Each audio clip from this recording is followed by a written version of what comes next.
Hi friends, इस मनीष और bank Nifty की इस डेली एनालिसिस में आप सबका स्वागत है।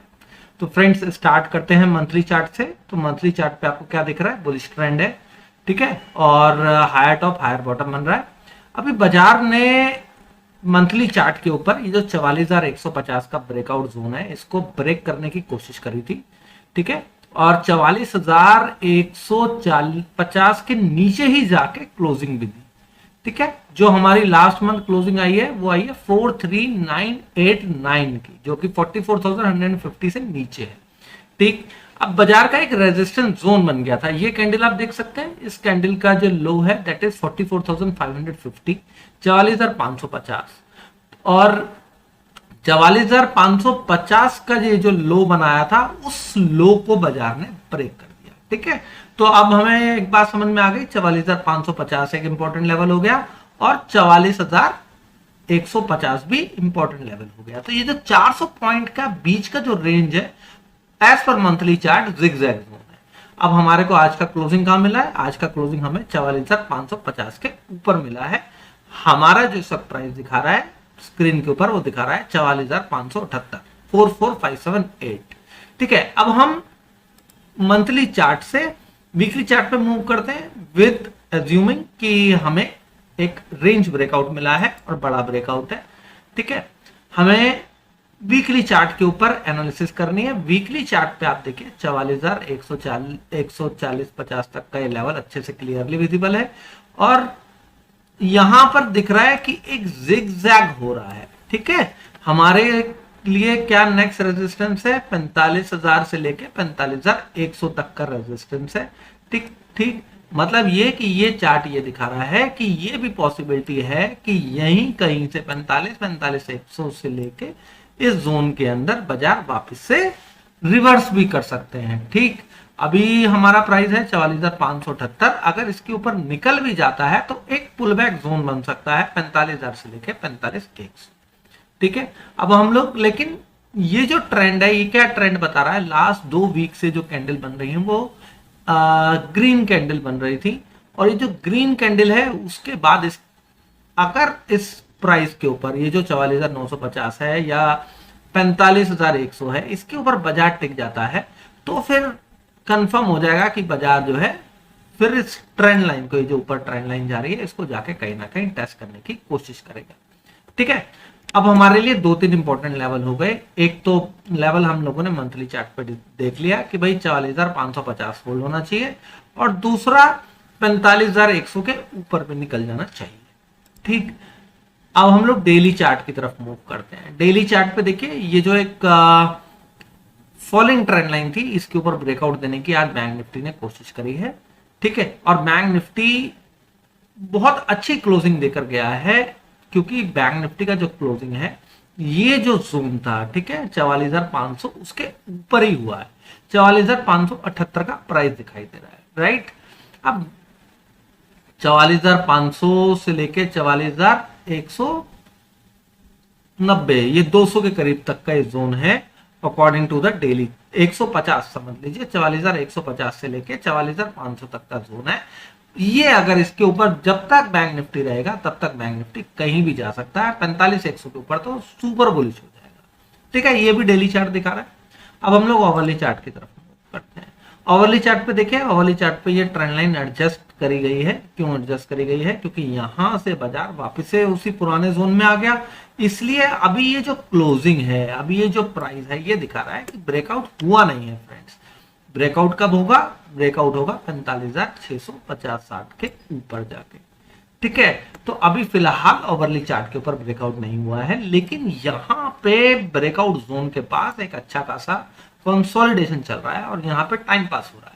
अगर बाजार बियरिश जोन में होता है तो बाजार यूजुअली उसको टच एंड गो करता है, ठीक है, यानी कि गैप डाउन देके बाजार को 44,450-60 के नीचे खुल जाना चाहिए कल, और फिर वहां से कंटिन्यूअस नीचे की रैली देखे 44,200, 44,100, 40,50 के आसपास आ जाना चाहिए, जो कि एक इंपॉर्टेंट सपोर्ट जोन है, राइट। अगर बाजार को ऊपर ब्रेक करना है तो बाजार एक क्यूट सा गैप खुल सकता है और 44,650-60 के ऊपर खुल के वहां से ऊपर की रैली स्टार्ट करेगा, ठीक है।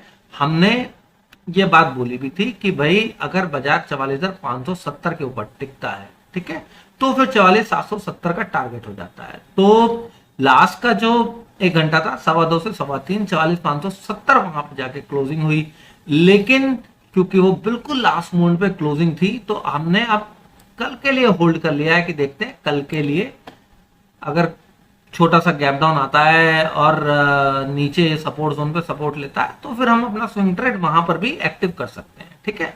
क्योंकि अगर किसी ने कर भी लिया हो लॉन्ग, तो आप 44,470 के नीचे का स्टॉप लॉस रख लीजिएगा, राइट। अब हम लोग 15 मिनट चार्ट के ऊपर पहुंचते हैं और देखते हैं आज का प्राइस एक्शन जो है वो कैसा रहा है। आज का प्राइस एक्शन फ्रेंड्स आपको क्लियरली विजिबल होगा, ठीक। मैं इसकी ये जो ट्रेंड लाइन है, ये ट्रेंड लाइन आप लोगों को क्लियरली दिखा देता हूं, थोड़ा सा इसे जूम इन करके, जिससे आपको क्लियरली विजिबल हो जाए कि एक्चुअल में हो क्या रहा है बाजार के अंदर, ठीक है। ये ट्रेंड लाइन अब हमारे को ये एडजस्ट करनी पड़ेगी।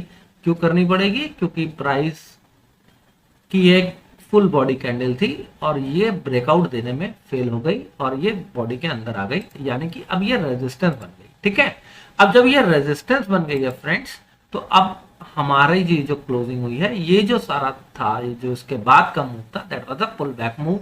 ये गैप डाउन देता है अगर कल 44,550 के नीचे, ठीक है, 44,550 के नीचे अगर गैप डाउन दे देता है, तो फिर फ्रेंड्स ये थोड़ा सा वीक हो जाएगा और 44,430 के आसपास तक का और उसके नीचे 44,350 तक का ये पूरा एक सपोर्ट जोन है, वो उसको आके टेस्ट कर सकता है, ठीक है। या तो यहां पे कंसोलिडेट कर लेगा या तो यहां तक आ जाएगा, दोनों में से एक जगह पॉसिबल है अगर गैप डाउन देता है तो इंट्राडे में हम लोग क्या कर सकते हैं, अगर इसके नीचे सस्टेन करता है 44,550 के नीचे, तो हम शॉर्ट कर सकते हैं। हमारा पहला टारगेट होगा 44,430 तक का, उसके नीचे चलेगा तो फिर 44,350 तक का भी टारगेट आ सकता है, वो देख लीजिएगा। अगर वहां पे 44,430 20-25 पर रुकता है तो वहां स्क्वायर ऑफ कर दीजिएगा। अगर वो नॉन स्टॉप फॉल देता है तो फिर 350-60 के आसपास आकर रुकेगा, ठीक है। फिर वहां से हम क्या करेंगे, वहां से हम देखेंगे बेस बनता है यहां से या यहां से, तो हम फिर कॉल में बैठेंगे। अगर बेस बना के ऊपर की तरफ ब्रेक करता है, सीधे दोबारा से हमारा टारगेट हो जाएगा 44,550 तक का, ठीक है। अब यहां पर बेस बनाए तो 44,430 के ऊपर टिकना चाहिए, 44,430 पे बेस बनाए तो फिर 44,550 तक का हमारा दोबारा से टारगेट हो जाएगा। अब इमीडिएट रेजिस्टेंस क्या हो गया फ्रेंड्स, हमारे लिए इमीडिएट रेजिस्टेंस जो हो गया, ये कैंडल का हाई हो गया 44,660। अगर इसके ऊपर गैप अप खुल जाता है या फिर फ्लैट खुल के इसके ऊपर ब्रेक करता है, तो हमारा जो टारगेट होगा वो होगा 44,770, 44,950 और 45,050, ठीक है। ये 3 टारगेट हो गए। और नीचे अगर बाई चांस गैप डाउन देके वो कंटिन्यूस एक फॉल दे देता है, ठीक है, तो 44,350 के नीचे ही हम शॉर्ट कर सकते हैं दोबारा से, तो हमारा टारगेट हो जाएगा 44,150। मैंने आपको बता दिया कि 44,550 के नीचे हम शॉर्ट कर सकते हैं 44,425 तक के लिए, और कंटिन्यू जाए तो 44,350-60 तक के लिए। 44,350 के नीचे जाता है तो फिर हम 44,150 के लिए भी शॉर्ट कर सकते हैं, ठीक है। वैसे होता क्या है कि अगर नॉन स्टॉप फॉल आता है तो ज्यादातर सिचुएशन में यहाँ पे होल्ड करने के चांसेस बहुत ज्यादा हैं। अगर यहाँ पे नॉन स्टॉप फॉल नहीं आता है, यहाँ पे बेस बना के फॉल देता है, फिर उसके बाद बेस बना के दोबारा फॉल देता है, फिर बेस बना के फॉल देता है, तो फिर 44,150 इजीली आ जाएगा, ठीक है। 44,150 का टारगेट, लेकिन वो किस तरीके से आता है, किस तरीके से उसमें मूवमेंट आता है, वो जानना, वो समझना बहुत ज्यादा जरूरी है इंट्राडे के लिए। तो आई होप कि आपको एनालिसिस समझ में आई होगी। एनालिसिस अच्छी लगी हो फ्रेंड्स तो चैनल को सब्सक्राइब करके बेल नोटिफिकेशन जरूर दबा दीजिएगा, जिससे कि आपको आने वाली वीडियोस की नोटिफिकेशन मिलती रहे, राइट। अब फ्रेंड्स, वीडियो की नोटिफिकेशन मिलने का मतलब ये नहीं होता कि वीडियो की नोटिफिकेशन मिले तो आप उसके बाद इग्नोर करके भूल जाएं और कभी कभी वॉच करें। तो कभी कभी वॉच करने में प्रॉब्लम क्या होती है, मान लीजिए आज आपने वॉच करा, ठीक है, मंडे को आपने देखा, ट्यूसडे स्किप कर गए, वेडनेसडे देखा, फिर फ्राइडे देखा, तो इससे क्या कंटिन्यूटी नहीं रहती कभी भी एनालिसिस में, तो आपको समझ में नहीं आता कि मार्केट कर क्या रही है, इसीलिए फिर सबके स्टॉप लॉस हिट होते हैं। तो कंटिन्यू कीजिए, रेगुलर वॉच कीजिए, वॉच करना है तो, राइट। तो आई होप कि आपको एनालिसिस अच्छी लगी होगी ना। तो आप एक और काम कर दीजिएगा फ्रेंड्स कि आप ना वीडियो को लाइक जरूर कर दीजिएगा। वीडियो को लाइक करने में लोग कंजूसी करते हैं, लेकिन आप ये समझिए फ्रेंड्स कि वीडियो को आप लाइक करेंगे तो यूट्यूब चैनल को आगे धक्का लगाएगा और वीडियो को आगे धक्का लगाएगा, जिससे कि ज्यादा से ज्यादा लोगों तक वो वीडियो पहुंच सकेगी। तो वीडियो पसंद आए तो उसे लाइक जरूर किया कीजिए। तो thank you very much friends.